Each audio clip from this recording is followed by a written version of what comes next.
Alors maintenant, on arrive à peu près sur la fin justement de ce petit webinaire. Voilà, la résilience en herbe, hein. C'était ça le titre. La résilience en herbe. Donc je rappelle, hein, la résilience, qu'est-ce que c'est? C'est de pouvoir utiliser justement ce qui nous arrive en fait en termes de difficultés en moteur, hein, le transformer en essence pour pouvoir s'en sortir et l'utiliser en fait pour en faire quelque chose de bien, de porteur ou pour devenir un exemple du sujet.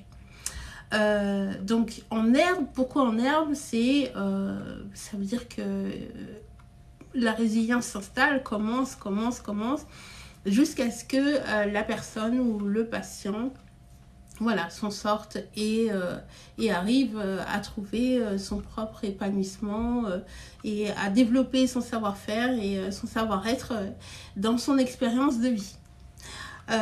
Donc, pour terminer, on va dire qu'on va parler de vous maintenant. On va parler, je vous ai expliqué un petit peu bon, qu'est-ce que c'était au niveau de la résilience.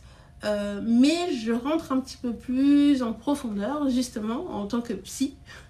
Je rentre un petit peu plus en profondeur. Lorsque vous vivez des difficultés, souvent, il y a beaucoup de personnes, j'ai pu recevoir des témoignages, beaucoup de témoignages, des personnes que j'ai pu accompagner,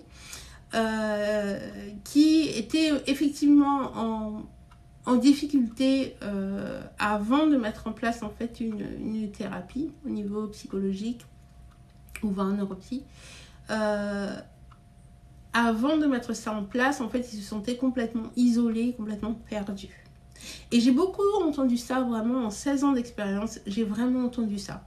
C'est le côté isolement et le fait de se sentir totalement perdu, à la fois dans la compréhension de ce qui leur arrive, mais aussi dans l'écoute. C'est-à-dire que parfois, ils se sont retrouvés à essayer d'expliquer ce qui leur arrivait et de ne pas, comment dire, de ne pas arriver à se faire comprendre. C'est plus ça. C'est pas que forcément ils avaient des personnes en face qui ne comprenaient pas, hein, mais c'est d'avoir le sentiment, en tout cas, de ne pas être comprise, de ne pas être soutenue. Et donc, quand ils commencent à faire un travail sur eux et qu'ils se rendent compte qu'ils évoluent, qu'ils se rendent compte qu'ils vont de mieux en mieux, ça leur permet de se sentir vivants. Voilà. J'ai pu même avoir des patients qui se sont crus morts, hein, ou qui sont morts. Mais je vous fais pas peur, mais je vous assure,